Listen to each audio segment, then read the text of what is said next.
ተረኛ ሐኪም ከእሁድ አንድ ላይ ተጀምሯል። የዛሬው ተረኛ ሐኪማችን ዶክተር ዳውድ ኢብራሂም ይባላል።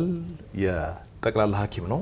በዛ ላይ ደግሞ ረጅም ነው። የመጀመሪያው ዶክተር ይመስለኛል በቁመት የበለጠኝ ስንቴ በበልክም የሚያዝ እሱ እንዳለው ታይቷል። የሚፈረደው እኔ በጣም ረጅም ነበር የምትመስለኝ።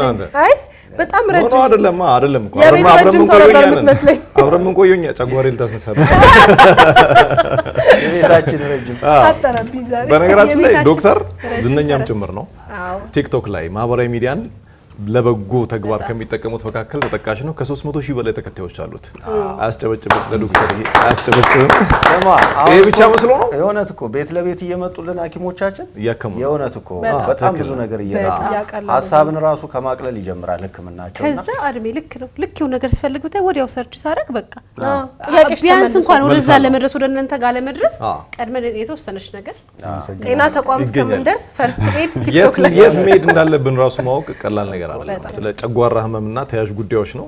ጥያቄዎች ይቀርባሉ፣ ትመልሳላችሁ። መቼ ጨጓራ እኔ በሽታዎች ሁለቱ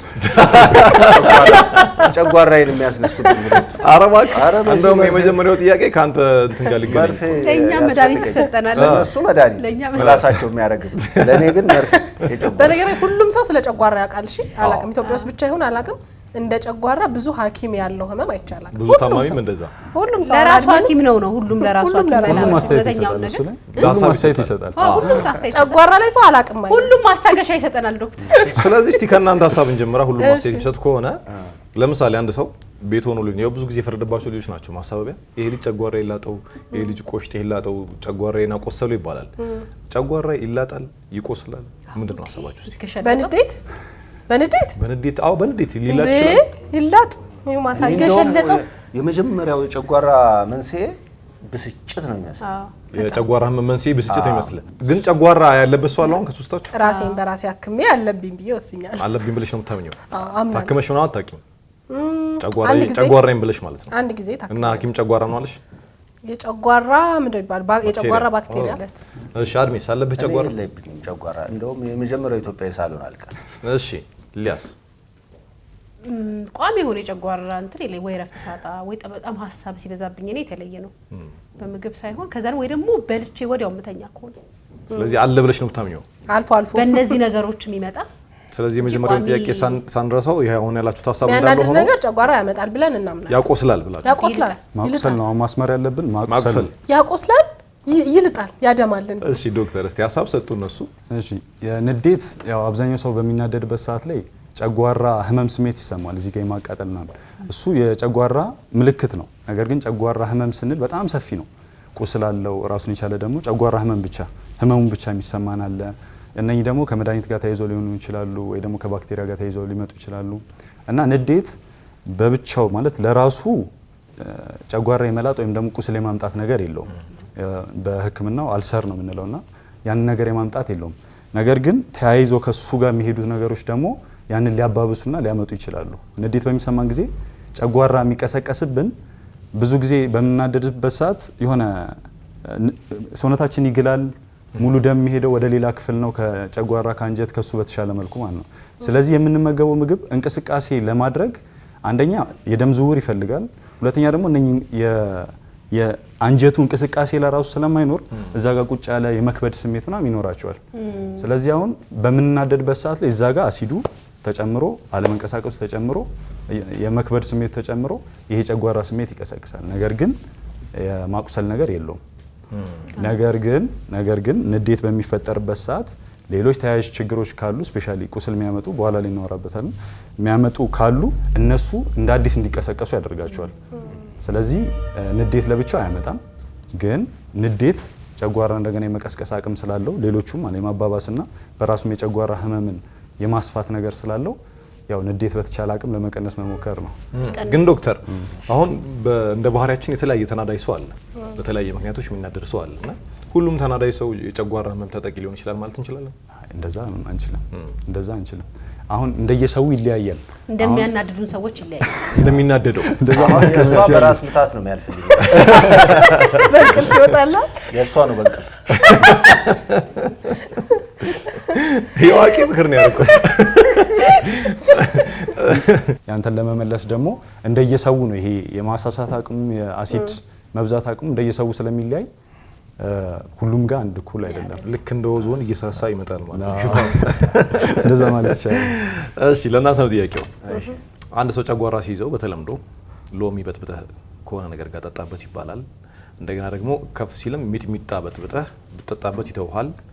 ቅድም ከአድማሱ ጋር ስናወራ ደግሞ አረቄም የሚል አለ እና መፍትሄ ይሰጣል ብላችሁ ታስባላችሁ? ያ ሁሉ መካሪ ነውና እንደዚህ ተመክራችኋል? በርግጥ ግን ጸጥ ሲልላችሁ አይቻልም። እኔም እኮ እኔም አይቻልም። በተቃራኒ ባሏን ስስም የምትድናለች። ስስም በሽታው ሌላ ነው አይደለም። ሚጥሚጣ በጥብጠሽ ጠጪ ተባለችና ከሱ የባሰ ሚጥሚጣ የለም ብላ የለውበትም እንትን ነው። ምናልባት ያው አረቄ የማደንዘዝ ባህሪ ስላለው ድንዝዝ አድርጎ ስሜት እንዳይሰማቸው ያረጋል የሚለው ነገር እኔም ወንድሜ እንደዛ ነገር ሞክሮ እንደሱ አይነት ነገር አውቃለሁ።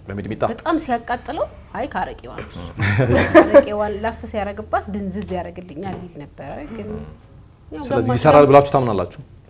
ሲሰራ አይተናል። ሳይንሱ ላይ ይችላል ግን ሲሰራ አይተናል። ይሰራል። እሺ አድሜስ ጊዜው እኮ አይ ጊዜው ይሁን ቋሚ ግን ወዲያው ሰላም ሲያገኝ አይቻለሁ ሰው። ስለዚህ ተሻለ እኮ ነው ማለት ነው አይደል? ለምን ያህል ጊዜ ተጠቅመውት እንዲሁ ልብ ያላችሁት? አንዴ ብቻ ሲወስዱ ነው ወይስ እንዴት? አይ አንዴ ነው የሰማሁት ዶክተር እኮ አንዴ ብቻ ወስዶ ጸጥ አለለት ነው ማለት የዶክተር ጥያቄ ምንድነው? አንዴ ጨጓራውን አመመው ከዛ አረቄ ጠጣቶ ከዛ ድጋሚ ጨጓራ ሲነሳውም ወይ ደግሞ ሚጥሚጣውን ይቀጥላል ብሎ ነው የሚታመነው። ግን የሆነ ልክ ጨጓራ ባክቴሪያ የሚባለው የሆነ ሰውነትን ጨጓራ የሚበላ ነገር ይሆንና ያ ነገር እንትን ሲባልበት የሚሞት አይነት ነው። ሲሰክረው ሐኪም አድነው ሲሞት ያ የሚበላው ነገር ሲሞት ማለት ሐኪም አድነው እንደዛ ነው የሚመስለው። ሳቢው እንደዛ ይመስላል። ባይገርም እንደውም እዚህ ጋር አንድ ታካሚ ነበሩ። የሆነ ሰዓት ላይ የጨጓራ ባክቴሪያ ተብለው መጡና ከዛ ታከሙ። እነሱ የሰሙት ምንድነው ነጥለው ባክቴሪያ የምትለውና ከዛ ሰፈር ውስጥ ምናምን ነገር ይመከሩና ሚጥሚጣ ጠጡበት ባክቴሪያውን ዘው ያቃጥሏል ምናምን ተባሉ። ከዛ እኛ አዘንላቸው ሸኝተናቸዋል። በሁለተኛው ቀን በቃ አበድኩ ምናምን ነገር እያሉ እንደገና መጡ። ምን ነው ጋሼ ምናምን ስንላቸው መድኃኒቱ እየወሰድኩ ነበር ሚጥሚጣ ጨመርኩበት አሉ። ምን ነው ለምን ወሰዱ ምናምን ስል የታባቱ ድራሹን ላጠፋው እና ድራሹን ላጠፋው ብዬ ነው ባክቴሪያውን ካገዘው ብዬ ነው መድኃኒቱን ብለው ነበርና እስቲ የሷን እንስማና የመጨረሻ ደግሞ የሚጥሚጣው አይ በቃ እንደዛ ነው። ለጊዜያዊ መፍትሄ አሁን ለሚያረጉበት እንጂ እንዲህ በተከታታይ እንደ መድኃኒት ሲወስዱት አይደለም ማቀው ለአንዴ ነውና እኔ ግን በግሌ ያስታክሳል ብዬ አላስብም።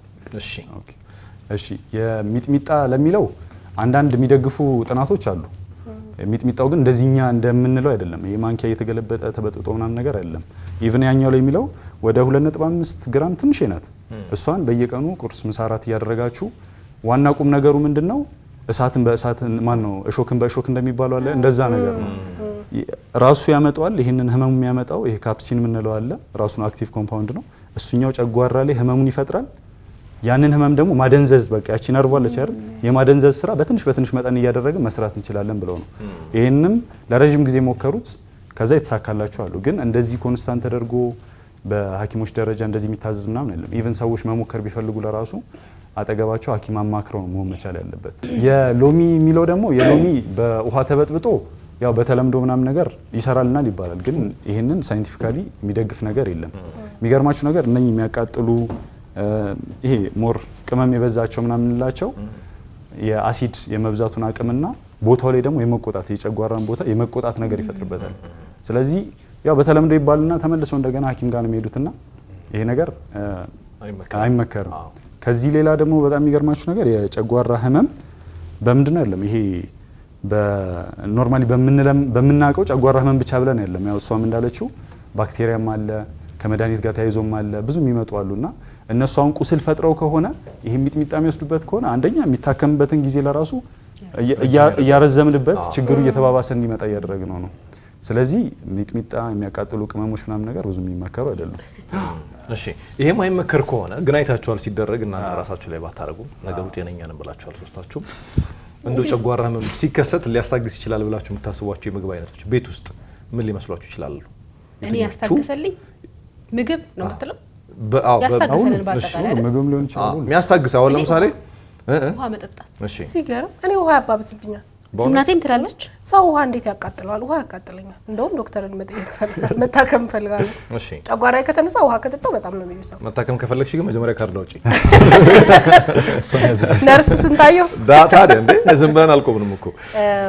ወተት ይመስለኛል ወተት የሚያድ ነው የሚያስታውሰው። በነገራችን ላይ እናንተ ላይ ብቻም ሳይሆን በተለምዶ የምታውቁት መጥቀስ ብዙ ሰው ጨጓራዬ ስትለው ሰው ሪከመንድ የሚያደርግህ ወተት ስለሆነ ወተት። እሺ አድሜስ እኔ እንደ በሶ እንደዚህ አይነት ነገር ያድናል እላለሁ። ግን እዚህ የኛ ባልደረባ ጆስ የሚባል ደግሞ ጭራሽ በሶ ደግሞ ያስነሳብኛል ብሎ የመጀመሪያው ኢትዮጵያዊ። እሱ እኮ ብዙ ነገር እሱ ለእንትን የተመታ እሱ ጨጓራውም ለየት ያለ ነው። ከጀመራችሁትም አንማው። እኔ ግን ከናፍቆት በተቃራኒ ወተት ጨጓራን ያባብሳል ቅባትነት ስላለው የሚባል ነገር ነው የምሰማው። እኔ ውሃ ስጠጣ ያስታግስልኛል። እናቴ ደግሞ ከሀሳብክ እየወጣው እንዳይሆን ከረሜላ ስትመጥ አንድ አይነት ነው፣ ችግር የለውም። እሱም የምግብ አይነት ብለን ወሰደው ነው። ከረሜላ ስትመጥበት ይተዋታል። ዶክተር እንግዲህ ቀደም ሲል የዘረዘሩት የምግብ አይነቶች አሉ በተለምዶ ሊያሽል ይችላል ብለው እና እነሱን ጨምረህ ሌሎች ምግቦችም ካሉ እነሱ ያሉት መስጠት ከሆኑ አርምልኝ። እንደ አጠቃላይ ጨጓራ ላይ ብዙ ጊዜ የምናውቃቸው ያው ወተት ውሰድበት። ለምንድን ነው ወተት ያው አሲድ አይደል? ይሄ ቤዝ ተብሎ አንድ ላይ እናጠፋዋለን ነው ዋና አላማው። ነገር ግን አንዳንድ ሰዎች ላይ ላይሰራ ይችላል። እንደዚህ በጥናትም የተደገፉ የሚያግዙ አሉ። ነገር ግን ሁሉንም ጨጓራ ህመሞች አይደለም። አሁን እኛ በጠቅልለን ጨጓራ ህመም እያልነው ነው ቅድም እንዳልነው እንጂ ጨጓራ ህመም አይነት አላቸው። ስለዚህ ይሄ በዘላቂነት የሚቆዩት ከባክቴሪያ ጋር ከመድኃኒት ጋር ያልተያያዙት ከሆኑ እነሱ ጋር ባላችሁት ለምሳሌ ወተት የሚሰራለት ሰው ይኖራል፣ እርጎ የሚሰራለት ሊኖር ይችላል። ነገር ግን ችግሩ ምንድነው? ስፔሻሊ ደግሞ የሐሞት ጠጠር ያላቸው ሰዎች ቅባታማ የሆኑ ምግቦች የሚመገቡ ከሆነ የሐሞት ጠጠር ህመሙ ከጨጓራ ጋር የሚመሳሰል ነገር አለው። ስለዚህ አሁን እነኚህ ሰዎች ሐኪም ጋር ሳይታዩ በቤት ዝም ብለው የሚያክሙ ከሆነ የሐሞት ጠጠሩ ህመም እሱኛው እንዲባባስ ጊዜ እየሰጡት ሊመጡ ይችላሉ። ስለዚህ ያ ህመሙም ተመሳሳይ ስለሆነ ማለት ነው እዚህ አካባቢ ላይ የመክበድ ምናምን ነገር ስለሚሰማቸው። ነገር ግን እንዳጠቃላይ የሚመከረው ያንቺ ይልቁኑ የውሃው የሚሰራላችሁ አሉ። እንደገና ደግሞ በጣም በብዛት የምትወስጂ ከሆነ ደግሞ ሆድ የመንፋት ነገር ስለሚኖረው እሱ የማባባስ ነገር ይኖራል። ወደ ላይ ማምጣት ማቃር ምናምን ነገር ሊኖረው ይችላል። ውሃ በትንሽ መጠን አድርገሽ የምትወስጂ ከሆነ አዎ ሊሰራ ይችላል። ግን በብዛት አድርገሽ የምትወስጂ ከሆነ ግን አንዳንዶች ላይ ሊያባብስ ይችላል። ግን የሚመከሩት እነኚህ ውሃ ያላቸው ምግቦች አሉ አይደል? ስፔሻሊ ከፍራፍሬዎች ፍራፍሬ ነው ፍራፍሬ ነው ሀባብ፣ ዝኩኒ፣ ፓፓያ እነሱ ሞር ምንድነው የአቮካዶ ለራሱ ውስጥ የማረጋጋትና እንደ ሊባባስ ያለውን ጨጓራ የማረጋጋት ነገር ይኖራል። ነገር ግን እነሱን ለመግዛትም እኮ ነው ጨጓራ የሚይዘ ግዢ ያለሽ ሊሆን ይችላል። ግን እነኚህ የሆነ ለዘላቂ አይደለም፣ በጊዜነት የምናያቸው ናቸው። ነገር ግን ያው ቅድም እንዳልኳችሁ የባክቴሪያ ምናምን ነገር ካለ እሱ ሐኪም ጋር መታየት አለበት። መድኃኒት የሚጠቀሙ ከሆነ ስፔሻሊ መድኃኒት ማስታገሻዎች አሉ አይደል? እነሱ የሚጠቀሙ ከሆነ ይሄ የመባባስ ነገር ያመጣል። እዚህ ወደ ቀጣዩ ጥያቄ እንለፍ።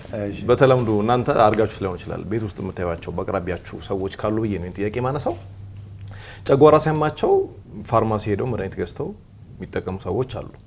እንደዚህ የምታውቋቸው ሰዎች አሉ። በተደጋጋሚም ካስታገሰላቸው በኋላ ድጋሚ መነሳቱ አይቀርም አለመሙ። ድጋሚም ደግሞ ያንን መድኃኒት በተደጋጋሚ የመውሰድ ባህል የሚያዳብሩ ሰዎች ታውቃላችሁ? አግባብስ ነው ብላችሁ ታስባላችሁ? እንደውም ፋርማሲ ላይ የሚቸበቸብ እሱ ነው። አግባብ ነገር አይደለ? የሚታኘክ የጨጓራ መድኃኒት እንደ አስቤዛ የሚገዛል ታውቁታል። ለመጀመሪያ ማስታገሻ የሆነ እኛ ልጅ ሆነን ጉንፋን ከረሜላ እንደምንለው አይነት ነገር እንደሱ አይነት ነገር በቃ ይሄ ከ30 ደቂቃ በፊት የሚወሰደው መድኃኒት በተለይ ከምግብ በፊት ይሄ በአልሙኒየም የታሸገ አይነት ነገር ኦኬ ኮሽኮሽ የሚለው ከፋርማሲ መግዛት ላይ ባይዘው በጣም ጎበዝ ነን። አግባብነት አለው ብዬ አላምንም እኔ። ግን የሆነ ጊዜ ሐኪም አዞልን ኢቭን የሰራልን መድኃኒት ካለ ያለ ፕሪስክሪፕሽን የሚሰጡን ከሆነ ስሙን ይዘን ሄደን እንገዛለን። ያን ያህል ደፋሮች ነን። አግባብ ላይሆን ይችላል ግን በደንብ ታመመለስ እኮ ነው ምንም ነው የምናደርገው። የካርድ ወጪም እየተፈራ ያው ያስታግስልኛል እየተባለ እየተሯሯጠ ወደ ፋርማሲ የምንሄድበት ነገር ይኖራል። ብዙ ጊዜ መድኃኒትም በተደጋጋሚ የሚቸበቸው ግን አሁን ጥያቄው ምንድነው መውሰዳቸው እናንተ ማለት ካያችሁትም ይሁን ወይም ደግሞ እናንተ ከተጠቀማችሁትም ውጤታማ ነው ብላችሁ ታስባላችሁ አታስቡም? የሆነውን ጊዜ ሊያስታግስልህ ይችላል፣ ግን ተመልሶ ይመጣል ህመሙ። ስለዚህ ውጤታማ አይደለም። እኔ ደግሞ ውጤታማ ነው። ያ ሰው የታሙ ነበር ድኖ ቀኑ ሙሉ ሰላም ከዋለ ለነገው እግዚአብሔር ያውቃል። ታዲያ ለመዳን አይደል የሚወጣው ነው አንተ ሀሳብ? ያው ዛሬ ከዳነ ነገ እንግዲህ ወደዛ ወደዚህ ሲሉ አለ ማለት ነው። ስለዚህ ነገ ካመመውም ስለሚወጥ ችግር የለውም ድጋሚ ይወጣላ። እሺ ግን መዳን ማለት በቃ አቋራጭ መንገድ ነው። ጨጓራዬን ያመኛል ብሎ የነበረ ሰው ጨጓራዬን አያመኝም ብሎ መተው አይደል? ማስታገስ ሳይሆን ሰው የኔ እናት ከቅርቤ ካለ ሰው እንትን ብል በነገር እንግዲህ ተውጣዋለሽ መድኃኒቱን ያስታግስላታል። ግን እስከዛሬ ጨጓራ በሽተኛ ነው ሶ ያድናል ብዬ አላስብም። እኔም በዘለቄታዊነት ግን ያስታግስላታል በደንብ። እሺ ስለዚህ በማከም ደረጃ አያክምም፣ ግን ማስታገስ ደረጃ ያስታግስ። ሰዎች ግን አሁን በጣም አቢዝ የሚያደርጉት ምንድነው የጨጓራ ህመም ልክ ሲነሳባቸው ጨጓራ የተነሳች ይሉና ላጥ ብለው ይወስዳሉ። የጨጓራ ህመሙ ግን ከምንድን ነው የመጣው ነው ዋና ጥያቄው። ምክንያቱም ይሄ ነገር ካልታወቀ አሁን ጊዜ ቅድም እንዳልኩ ጊዜ እየሰጠ ነው። ባክቴሪያ ከሆነ አሁን ለምሳሌ ባክቴሪያው ለራሱ ካንሰር የማምጣት አቅም አለ እና ያ ድረስ ሳይደርስ ከመጀመሪያው መታከም የሚችለውን እነሱ ጊዜ እየሰጡት ነው ያሉት፣ ወይም ደግሞ መድኃኒት የሚጠቀሙ ከሆነ። ስለዚህ ሰዎች በተቻላቸው አቅም መጀመሪያ ሐኪም ጋር ማክረው ነው ከዛም በኋላ መድኃኒት መውሰድ ያለባቸው እንጂ። ሌላው አንዳንድ ጨጓራ ታማሚ እንደ መፍትሄ ብሎ የሚያስቀምጠው ነገር ከምግብ ጋር ይያያዛል።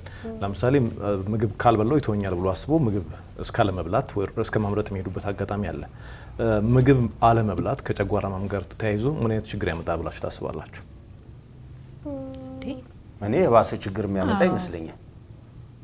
ምግብ እየበሉ ነው ግን ህመም እያስታገሰልኝ፣ ምግብ ስበላ ህመም ይነሳብኛል ስለዚህ ምግቡን ስቶ ይሻለኛል የሚሉ ሰዎች አሉ። በቀን አንዴ ኢቭን ማይበሉ ለራሱ አሉ። በቃ ራሳቸው እንደጾመኝ ይቆጠሩ። አይነት ለምሳሌ ነገርየው እስከሚስተካከል አይነት ከሆነ አለመብላቱ ነው እኔ የምመርጠው፣ እንደዛ አድርጌ ስለማቅ ማለት ነው።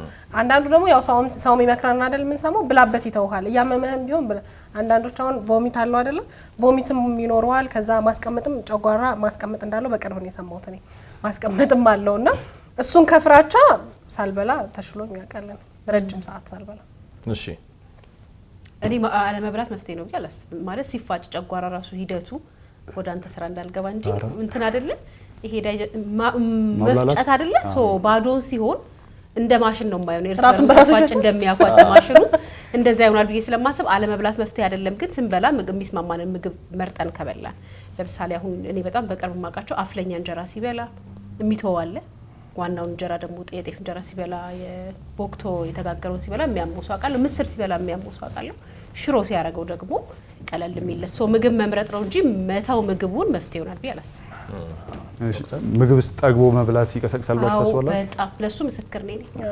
ስለዚህ ጠግቦ መብላት ማጣት ነው የሚቀሰቅሰው፣ ረሃብም ይቀሰቅሳል፣ ጠግቦ መብላት ይቀሰቅሳል። ባይዘም ምንም ነገር ልክ ነሽ። ከልክ ያለፈ ከልክ አልፎ ሲርብም ከልክ ተርፎ ሲጠገብም ያማል። አይ እንደ ሰው ነው አድማሷውን ሲራብ ጠግበህ በልተህ አያምህም? አዎ እኔ እሱማ ለኛ ምስክር ነው። በጣም ጠግበህ ስትበላ ግን ምንድነው የሚፈጠረው? ከምግቡ አይነት ነው። አቃሪ ምናምን ብላ አታውቅም? ጠግበህ በልተህ የሆነ የበዓል ቀን ምናምን ሲገኝ በደንብ ከሞሉ በኋላ ምናምን አቃሪ ምናምን ነገር ጨጓራ የተነሳ ስም ራሱ እኮ አሉ ቁንጣን ያዘኝ ይባላል። እንዴት መሰለ እኔ ብዙ ጊዜ የሚረብሸኝ ወዲያው ውሃ ከጠጣው በልተህ ማለት ነው። በልቼ ወዲያው ውሃ ከጠጣው ትንሽ ይጨንቀኛል፣ የመጨናነቅ ነገር ይኖረኛል። እንደውም በዚህ አጋጣሚ የምጠይቀው የነበረው ጥያቄ እኔ ውሃ ራሱ ከምግብ በፊት ነው መጠጣት ያለበት ከምግብ ጋር ነው ወይስ ከምግብ በኋላ ነው? ይሄንንም በዚሁ አጋጣሚ እድሜ ከጤና ይስጥ። በጣም መሰረታዊ ጥያቄ። አይ እኔም አጠይቁኝ ነበር እንደ ሰሞኑን ቢፎር ሚል አፍተር ሚል ሊያ ሲጀምር ከጠዋት እስከ ማታ ሃይላንድ ይዛ ነው ማየት ስለዚህ ዶክተር እሺ የጨጓራው ከውሃ ጋር በተያያዘ ለጠይቃችሁት ውሃ የማብላላት ምግቡ የስርዓተ ልመቱ ላይ ወይ ደግሞ ዳይጀስት እንዲደረግ እሱ ላይ የማገዝ አቅም አለው። ስለዚህ በመጠኑ ያግዛል። ግን ለጠየቀው እሱ ከምግብ በፊት በምግብ ሰዓት ወይስ ምግብ በኋላ ለሚለው ግን ውሃ መጠጣት ያለበት ከምግብ በኋላ ነው። አንደኛ ማብላላቱን እንዲያግዝ አንደኛ፣ ሁለተኛ ደግሞ የምግቡን ቦታ እንዳይዝባቸው ነው ዋናው ቁም ነገሩ ማለት ነው። ስለዚህ አሁን ጨጓራ ደግሞ ያው ያከራከራችሁ ነጥብ ስንጠግብ ነው ወይስ ስንራብ ነው? መተውስ ምንድነው ጉዳቱ የሚለው ነገር ያው መተው ሰውነት ክብደታቸው እየቀነሰ ነው የሚመጣው የታወቀ ነው። ምግብ በደንብ በስርዓት የማይመገቡ ከሆነ የሚያስፈልጋቸውን ንጥረ ነገሮች እንዳያገኙ ያደርጋቸዋል። ስለዚህ ያ ነገር ችግር ይፈጥርባቸዋል። ነገር ግን የሚመከረው ምንድነው ሳጠጉ ጨጓራ አለባችሁ ከተባለ ሳጠጉ በመጠኑ ትንሽ ያደረጋችሁ አሁን ቁርስ ላይ ከተበላ ከዛም በኋላ 4 ሰዓት አካባቢ እንዴ ትንሽ ያደረጉ መመገቡ ነው ሞር የሚመከረው። ስለዚህ ለጨጓራ ታማሚዎች ለራሱ እሱን ነው የምንመክረው። ምግብ ሊመርጥ ይችላል። አንድ ጓደኛ ያሞት ገንፎና እንትን ብቻ ነበር ቢስማማው ጥሬ ስጋ እና ዩኒቨርሲቲ ያለ ነው እናትየው በቃ ይዳን ብሎ ሁለቱንም ያደርጉለታል። መጨረሻ ላይ ራሳቸው ጨጓራ ያዛቸው። በገንፎና በጥሬ ስጋ ወጪው ነው ኦፍ ኮርስ ባይታመሙ አርገው መታመማቸውም እሳቸው ሲያማቸው እሱ ራሱ አውቆ ነው እንጂ አሁን ጥሬ ስጋ ለጨጓራ የሚሆን ምግብ ሆኖ አይደለም። እኔ ድፍት ብዬ ቀርቻለሁ። ሰዓታችን በጣም እየሄደ ስለሆነ ለመፍጠር ሞክራለሁ። ሌላው በተለምዶ እንደውም ዳይሬክተራችን ይሄን ሀሳብ አስቶሪ ነበር ከገጠመኝ ጭምር ግሳት ወር ደግሞ የሚወጣ መጥፎ አልማሽ ጥሩ ጋዝ ነው ፈስ እና የጨጓራ ምልክት ሊሆን ይችላል ወይ? ጨጓራ ታማሚዎች የግሳት አይነት ስሜት ይኖራቸዋል። እዚህ ጋር ስፔሻሊ ኢቭን የስገሳ ይወጣልኛል ለረጋጋለ የሚሉ አሉ። እዚህ ጋር የመጨናነቅ ነገር ይኖረኛልና ይላሉ። የጨጓራ ታማሚዎች ምልክት ነው ራሱን የቻለ ነው። ኢቭን አንዳንድ በትንፋሽ ለራሱ ቼክ የሚደረግበት ምርመራዎች ምናምን ነገር ነው። ግን ሁሉም ግሳት ያለው ጨጓራ አለበት ማለት አይደለም። ዋና መለየት ያለብን እሱ ነው። ግን ግሳት ነገር ግን ያው አማርኛውን ለማስተካከል ከታች አየር ምናምን ነገር ካለ ግን በሱ ብዙ የሚለይ ነገር አይደለም። እሱ ምልክት ይሆናል የሙዚቃ መበላሸት ነው በሚል ነው አይደል? ከጨጓራ ጋር የሚገናኝ ነገር የለውም። ብዙ የሚገናኝ አይደለም። ቅድም እንዳልሽው ማስቀመጥ ምናምን ነገር ከታች እና ደግሞ አንዳንዴም ሆድ ድርቀትም ሊያመጣ ይችላል ከሱ ጋር በተያያዘ እንጂ ከዚህ አየር ምናምን ነገር እንደዚህ ስፔሲፊክ ተደርጎ ለጨጓራ ነው የሚባል ነገር የለም። ጨጓራ ያለባቸው ሰዎች የትኛው ጨጓራ እንደሆነ አይታወቅም፣ ግን መጥፎ የአፍ ጠረን ያመጣል ተብሎ ብዙ ጊዜ ሲነገር እንሰማለንና ነው የእውነት እንደዛ ያመጣል? አሁን አንዳንድ ሰዎች ኢቭን የአፍ ጠረናቸው ሲቀየር አንዱ ቼክ የምናደርገው የጨጓራ ህመም አለባቸው የለባቸው የሚለውን ነገር ነው። ምክንያቱም ከጨጓራ እንደዚህ መጣና ጎሮ መጥቶ አይደል አየር ያ ነገር ክፍተት ካለው ወደ ላይ መጣ ከሆነ ተደጋጋሚ ከሆነ ውስጥ ሲብላላ የከረመው ነገር ወደ ላይ በግሳት መልክ ይመጣል። ያ ደግሞ አፍን ጠረን የመቀየር አቅም አለው። እዚህ በዛ መለየት ነው። ስለዚህ ከዚህ እንጂ ከዚህ ችግር የለም። ዛሬ ሰዓታችን በጣም ስለሄደ ለእናንተ ጥያቄ እድል አልሰጣችሁም። ዶክተር ግን መጠየቅ ትችላለን። እሱ የጨጓራ ህመም በሚነሳበት ሰዓት ላይ ብዙ ጊዜ ያው ባክቴሪያ ምናምን ነገር ይባላል። ባክቴሪያውን ደግሞ ልብ ብላችሁ ከሆነ ልክ ያቺ ህመማን ስታስታግስላቸው መድኃኒቱን ቀጥታ የማቋረጥ ነገር አለ። ይሄ ነገር አንደኛ አግባብን አይደለም፣ ሁለተኛ ህመሙ ካስታገሰላቸው ተሽሏቸዋል ማለት ነው ወይስ አይደለም?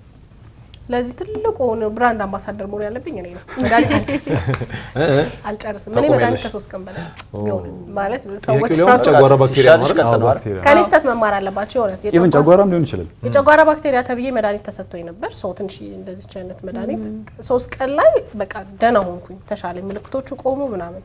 መድኃኒቴን ትቼ እኔ ኢቭን ቡና ምናምን እንድቀንሰው የተነገሩኝ ነገሮች ነበሩ። ወደዛው ተመልሼ ገባው ማለት ነው። ተመልሶ በ2 በ3 ወር ውስጥ ተመሳሳይ አይነት ህመም ጀመረኝና አግባብ ነው ብዬ አላምንም። መድኃኒት እንድንወስድ የታዘዘልን ያህል ጊዜ መጨረስ አለብን። ኢቭን ቢሻለ ነው ተመልሼ ሲሄድ ያንን መድኃኒት ነው ያዘዘልኝ ጨርሼ። አብዛኛው ሰው ግን ያው መሀል ላይ ዝም ብሎ ብቻ ህመሟ ልክ ተሻለችኝ ሲል በቃ ሰላም አገኘው ምንድነው እንደዚህ የሁሉ ሰዓት ወስዶ ምናምን ነገር ማለት ነው። ዝም ብሎ ነው እነሱ የሚያስቀሟችሁ የሚሉም አሉ። የሁሉም ሰው ችግር እኔ ኢትዮጵያ ውስጥ ብቻ ይመስለኛል ይሄ ማስታወቂያ ያለው ራሱ የመድኃኒት አግባብነቱ ወይም መድኃኒት የሚሰራው በጤና ባለሙያ በተነገረው መሰረት ሲወሰድ ብቻ ነው የሚል በጣም ብዙ ፋርማሲ ላይ ተለጥፎ አይነበረ እና እኛ ሀገር ብቻ ይመስለኛል እንደዚህ ማስጠንቀቂያ። ምክንያቱም ናፍቆት እንዳለችው ልክ ህመሙ ሲታገስልን መድኃኒቱን ስለምናቆመውና አግባብ ነው ብዬ አላስብም። ምክንያቱም ያን እንዳይሆን ብላችሁ የምትነግሩት ምክንያት በጣም አጥጋቢ ነው። በሽታው ተመልሶ ይመጣል፣ ባክቴሪያው ጨርሶ አይሞትም። ደረጃውን አሳድጎ ነው ህመሙ የሚመጣውና ልክ ነው መወሰድ አለበት ብዬ አስባለሁ። ግን እንደሱ አናረግም በጭራሽ። አሁን የጨጓራ ባክቴሪያው ብዙ ጊዜ የሚታዘዘው እስከ 2 ሳምንት አካባቢ ነው። ጨጓራ ደግሞ ቅድም ያልኳችሁ ምንም ምክንያት የሌለው ደግሞ ጨጓራ ታማሚ ብቻ የሚባሉት ከ4 እስከ 8 ሳምንት ድረስ ለራሱ ሊታዘዝ ይችላል። አስቡት፣ ጠዋት ማታ እያላችሁ ወይ በቀን አንድ እያላችሁ ለ2 ወር መውሰድ ሰው ስራ መስሎ ይታያል አይደል? ስለዚህ ያ ነገር የማቋረጥ ነገር አለው። ቅድም እንዳልኩ ደግሞ የጨጓራው ህመሙ ልክ አስታገሰልኝ ሲባል ጨጓራ ባክቴሪያው ውስጥ ላይ ይቆይና ከዛም በኋላ በጊዜ ሂደት ያቺ ህመሟን ተመነሳችብኝ የተባለ በሄደ ቁጥር ኢቭን ካንሰር ድረስ ሊሄድ ይችላል። አልሰር የሚተወሱ ነው ማለት ነው። አልሰር ይተዋል። ከአልሰሩም በኋላ እንደገና ወደ ካንሰር የሚቀየር ነገር አለው። ኢቭን የመድማት አቅም ለራሱ አለው። ቦታው ደም የሚያስመልሳቸው አሉ። ኢቭን ደግሞ ተቀዶ ለራሱ ሊወጣ ይችላል እና ብዙ ጊዜ አይፈጠርም እንጂ ኢቭን በሚቀደድበት ሰዓት ወደ ታች ወርዳ ምናምን ነገር የትርፍ አንጀት ምልክት መመስል ሊያመጣ ይችላልና እስከ መቀደድ ድረስ ከማድረሱ በፊት ያው አስቀድመው በተቻለ አቅም ትዕግስት ወስዶ እሱ ነገር ማስተካከል ይኖራል። በጣም አድርገን ነው የምናመሰግነው። ጨጓራ አለብን ዶክተር? ሕክምና ውስጥ እያለሁ ሰጠነው እኛ ዛሬ ጨጓራ ዛሬ ይጀምራል። ዶክተር ዳውድ ኢብራሂም ጠቅላላ ሐኪም እዚህ ተገኝተ በተረኛ ሐኪም ሰዓታችን ላይ ስለ ጨጓራ ህመም እንደዚህ ዘና እያለን የተጫወትን ብዙ ግንዛቤ እንድናገኝ ስላደረክ በጣም አድርገን እናመሰግናለን። በጣም አመሰግናለሁ። ቲክቶክ ላይ ዶክተር ጄዲ ብላችሁ ብትፈልጉት ታገኛላችሁ። ተያያዥ ምክሮችን ማግኘት ይቻላል። ስለነበረን ቆይታ በጣም አድርገን እናመሰግናለን። እኔ በጣም አመሰግናለሁ። የዕለቱ ተረኛ ሐኪማችን አብቅቷል። ራሳችሁን ከጨጓራ ህመም ጠብቁ መልእክታችን። ማን ተረኛ አስገባልኝ?